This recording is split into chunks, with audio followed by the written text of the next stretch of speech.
घिर रहे थे घुंघराले बाल, अंश अवलंबित मुख के पास। नील घन शावक से सुकुमार, सुधा भरने को विधु के पास। कवि जो है श्रद्धा के सौंदर्य का चित्रण करते हुए कहता है कि श्रद्धा के कंधे पर लटकती हुई उसकी घुंघराले बालों की लठ उसके मुख पर ऐसे झूल रही थी जैसे कोई छोटा बादल का टुकड़ा अमृत पीने के लिए सागर के तल को छूने का प्रयत्न कर रहा हो।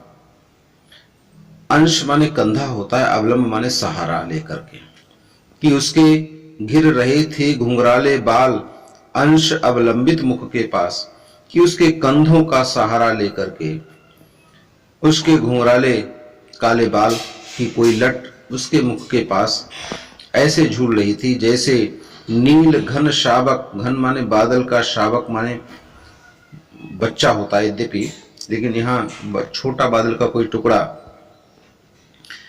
सुधा माने अमृत भरने के लिए, विधु माने चंद्रमा होता है, लेकिन यहाँ समुद्र के लिए प्रयोग किया गया है कि जैसे कोई बादल का छोटा टुकड़ा चंद्रमा के पास अमृत भरने के लिए अमृत पीने का प्रयास कर रहा हो। फिर आगे कहा कि और उस मुख पर बह मुस्कान, रकत किशलय पर ले विश्राम, अरुण की एक किरण अम्लान अधिक अलसाई हो अभिराम। आगे कभी उसके सौंदर्य का चित्रण करते हुए कैसा कह रहा है कि श्रद्धा मुस्कुरा रही थी तो उसके मुख पर जो मुस्कान थी वे ऐसे शोभायमान हो रही थी जैसे लाल, रक्तिम, नवीन और किसले माने कोपल, जो पेड़ों की लाल लाल कोमल पत्तियां होती हैं उनके लिए किसले कहा जाता है। तो कल लालिमा से युक्त नई कोपलों पर सूर्य की कोई अम्लान माने अलसाई हुई, अम्लान माने स्वच्छ, अलसाई हुई किरण, अभिराम माने सुंदर, विश्राम कर रही हो, बड़े सौंदर्य के साथ विश्राम कर रही हो, कि उसके मुख पर वह मुस्कान ऐसे शोभायमान हो रही थी जैसे लाल लाल किसलियों के ऊपर अरुण की कोई स्वच्छ किरण आलस्य के कारण अपार सौंदर्य को प्राप्त हो रही हो, ऐसे वह उसके चेहरे पर मुस्कान शोभायमान हो रही थी। कहा मनु ने नभ धरणी बीच, बना जीवन रहस्य निरुपाय, एक उल्का सा जलता भ्रांत शून्य में फिरता हूं असहाय। इस पद में मनु ने अपना परिचय दिया। श्रद्धा ने प्रारंभ में ही आते उनसे पूछा था कौन तुम संसित जलने तीर, तो उस कौन प्रश्न का उत्तर देते हुए श्रद्धा से मनु कहते हैं नभ माने आकाश और धरणी माने पृथ्वी के बीच में जो नीरव स्थान है, एकांत स्थान है का, उसमें एक कोई उल्का पिंड इधर उधर भ्रमण करता रहता है, जलता हुआ इधर उधर घूमता रहता है। तो कहा इसी तरह से मेरा जीवन भी जो एकांत में रहने के कारण एकाकी जीवन है, का भी मेरा जीवन भी एक पहेली बना हुआ है। बना जीवन रहस्य निरुपाय, मेरा जीवन बड़ा ही विवश है, निरुपाय है। निरुपाय माने जिसका कोई विवश ना चले, विवश जिसको कहते हैं। तो वो कहते हैं कि पृथ्वी और आकाश के बीच में इस नीरव स्थान पर मेरा जीवन एक पहेली बना हुआ है, उसे सुलझाने का मेरे पास कोई भी उपाय नहीं है, मैं विवश हूं। मैं इस निर्जन स्थान में असहाय बेसहारा होकर के अपनी वेदना से जलता हुआ उसी प्रकार इधर उधर भटक रहा हूं जिस प्रकार एक जलता हुआ कोई उल्का पिंड तारा टूटकर बिना किसी सहारे के, बिना किसी आश्रय के आकाश में इधर उधर भटकता रहता है। भ्रांत माने भटकना हुआ, भटकता हुआ। कौन हो तुम बसंत के दूत, बिरस पतझड़ में अति सुकुमार, घन तिमिर में चपला की रेख, तपल में शीतल मंद बयार। आगे इसमें अपना परिचय देने के बाद मनु श्रद्धा से प्रश्न करते हैं, वे उसका परिचय जानना चाहते हैं। तो इसमें लिखा, पूछा कि कौन हो तुम बसंत के दूत। बसंत का दूत कोयल के लिए कहा जाता है। बिरस माने नीरस और सुकुमार माने कोमल। तो कहते हैं कि हे सुकुमार अंगों वाली बसंत के दूत अर्थात कोयल के समान मेरे इस बिरस पतझड़ माने मेरे इस नीरस जीवन में तुम आशा की किरण का संचार करने वाली, आशा का संदेश देने वाले तुम कौन हो कि अचानक इस निर्जन स्थान में आकर के तुमने मेरे इस अभावग्रस्त निराश जीवन को उसी प्रकार आशा का संदेश दिया है जिस प्रकार पतझड़ के समय कोयल अपने मीठे सुर से बसंत के आगमन की सूचना देती है। तो कहते हैं इस प्रकार मेरे जीवन में आशा का संचार करने वाले तुम कौन हो। घन तिमिर में चपला की रेख, तपन में शीतल मंद बयार। आगे वो कहते हैं कि घन माने बादल और तिमिर माने अंधकार और चपला माने होता है बिजली और तपन माने होता है जलन। तपन माने जलन। तो वो कहते हैं कि मेरे इस अतिशय निराशापूर्ण जीवन में तुमने मुझे आशा की जो किरण दिखाई और मेरे साथ ही मेरा जो जीवन है जो वेदना और व्यथा से तप रहा है, मेरे इस जीवन में मुझे एक नई चेतना जो तुमने उत्पन्न की। कहा ये सब कुछ कैसा, ठीक वैसे ही घन तिमिर में चपला की रेख, ऐसे घनघोर बादल छाए हों और अंधकार छा गया हो, ऐसे में अचानक कोई बिजली की हल्की सी रेखा चमकती है तो संपूर्ण मार्ग दिखला देती है।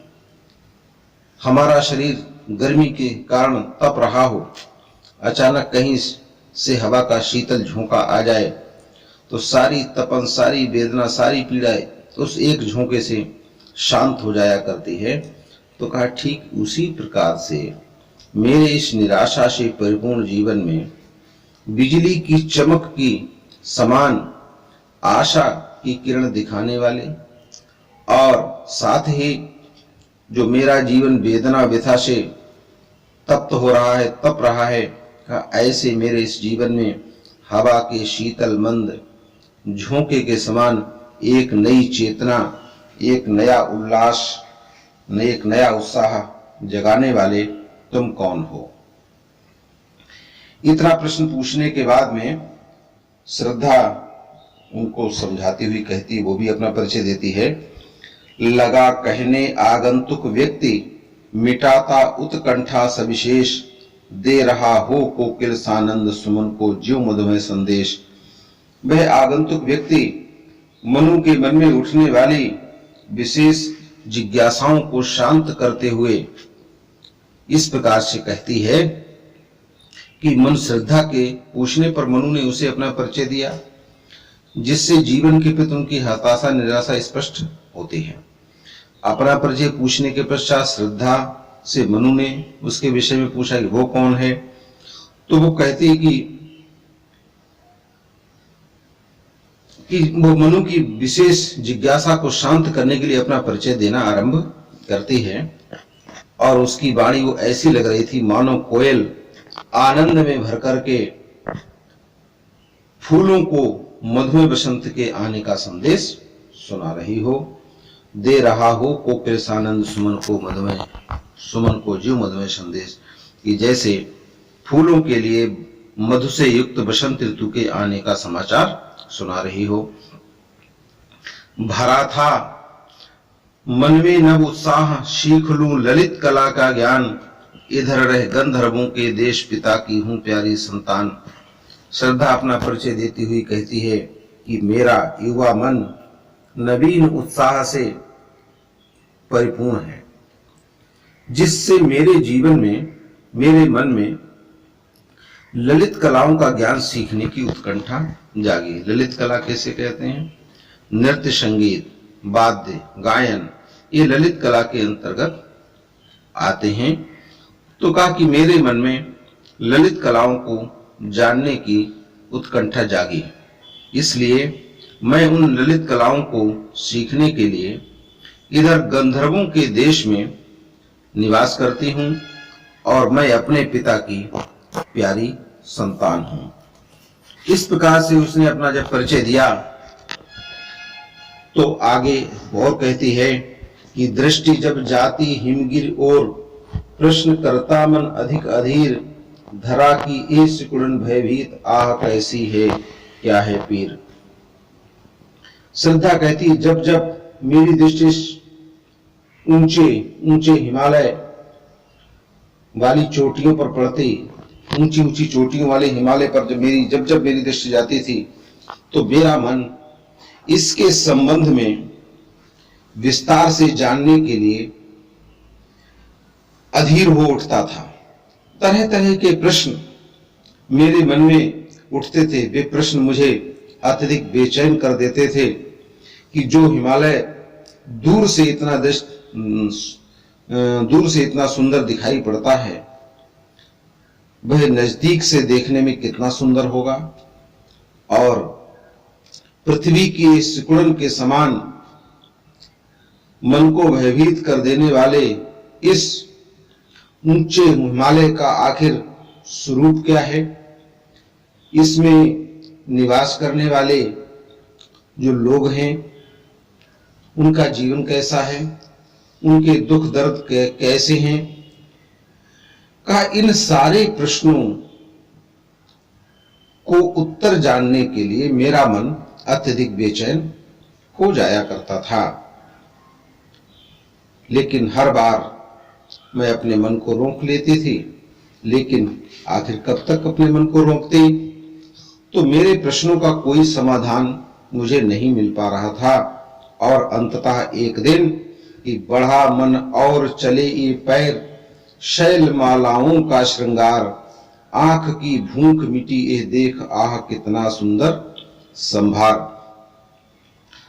श्रद्धा कहती है कि जब मुझे मेरे प्रश्नों का कोई उत्तर नहीं मिलता तो मेरे मन ने एक दिन निश्चित कर लिया कि क्यों ना इस हिमालय के क्षेत्र में घूम फिर करके इसके बारे में जाना जाए, इसके बारे में ज्ञान प्राप्त किया जाए, जानकारी जुटाई जाए। इस प्रकार मेरे मन का उत्साह बढ़ता गया और एक दिन उसी उत्साह में मेरे पैर स्वयं ही इन पर्वतमालाओं के अनुपम सौंदर्य को देखने के लिए आगे बढ़ गए। आंख की भूख मिटी एक मुहावरा है। आंख की भूख मिटना माने मन का शांत हो जाना, आंखों की देखने की इच्छा शांत हो जाना। तो वो कहती है कि जब मेरे पैर इस पर्वतमालाओं के अनुपम सौंदर्य श्रृंगार माने अपने अनुपम सौंदर्य को देखने के लिए आगे बढ़े, तो हिमालय में घूमते घूमते मैंने इसके अनुपम सौंदर्य को जी भर करके देखा, जिससे इसके सौंदर्य दर्शन की मेरी आंखों की जो इच्छा थी वह मिट गई, समाप्त हो गई। अर्थात हिमालय के सौंदर्य को देखने की मेरी उत्कंठा शांत हो गई। और देखने के बाद में मेरे मन ने यही बात कही, आह कितनी अद्भुत है इस हिमालय की सौंदर्य संपन्नता। संभार माने संपन्नता, संपत्ति, संपूर्णता। इन शैलमालाओं का जो अनुपम सौंदर्य है, अर्थात ये हिमालय जो है सौंदर्य का भंडार है। वास्तव में ये सौंदर्य की पूर्णता ही एक श्रेष्ठ प्रतिमान है। हिमालय का दर्शन करते करते करते करते घूमते घूमते मैं इस स्थान पर पहुंची। यहाँ देखा कुछ बलिका अन्न, भूत हित रत किसका यह दान, इधर कोई है अभी सजीव हुआ ऐसा मन में अनुमान। श्रद्धा कहती है कि हिमालय की शोभा को देखते देखते जब यहाँ तक पहुंची, तब मैंने यहाँ संसार के सभी प्राणियों के भरण पोषण के लिए गृहस्थों द्वारा प्रतिदिन अपने भोजन में से निकाले जाने वाले अन्न के अंश को बिखरे हुए देखा। यह शब्द प्रयोग किया बलिकान्न। बलिकान्न क्या होता है कि जब हम भोजन करते हैं तो भोजन करने से पहले हमारे अड़ोस पड़ोस में बहुत सारे प्राणी होते हैं जिनका पेट नहीं भर पाता है। कौवा है, पक्षी है, कुत्ता है, अन्य अन्य प्राणी हैं, तो वो भी भूखे ना रहें, इसलिए गृहस्थों का एक धर्म होता है कि वे अपने भोजन में से थोड़ा सा अंश उन प्राणियों के लिए भी निकालें जिससे भी उनका पेट भी भर सके। इसको भूत यज्ञ के नाम से भी उल्लेख किया जाता है। तो वह यही कहती है कि जब मैं इस स्थान पर पहुंची तो यहाँ पर भूत बलि देखी, अर्थात प्राणियों के लिए गृहस्थों द्वारा अपने भोजन में से निकाले जाने वाला भोजन का थोड़ा सा अंश, चावल के दाने, रोटी जो भी था, इसको मैंने बिखरा हुआ देखा। उस अन्न को देख करके मैं ये चौंक उठी कि ये प्राणियों के लिए बलि के रूप में दिया गया दान इस निर्जन स्थान पर कहां से आया। और मेरे मन में ये अनुमान लगा लिया कि यहाँ आसपास में कोई जीवित व्यक्ति अवश्य रहता है, इधर कोई है अभी सजीव हुआ, ऐसा मन में अनुमान कि मेरे मन ने यह अनुमान लगा लिया कि इस स्थान के आसपास में कोई जीवित व्यक्ति अवश्य रहता, उसी ने ये बलि का अन्न यहाँ बिखराया होगा। मैं उस व्यक्ति को ढूंढते ढूंढते इस स्थान पर पहुंची और आपको यहाँ मैंने बैठा पाया। इसमें भी आपको अभ्यासार्थ कुछ प्रश्न मिलेंगे, उनको भी आप अपनी कॉपी पर लिखेंगे। शेष अंश अगले भाग में।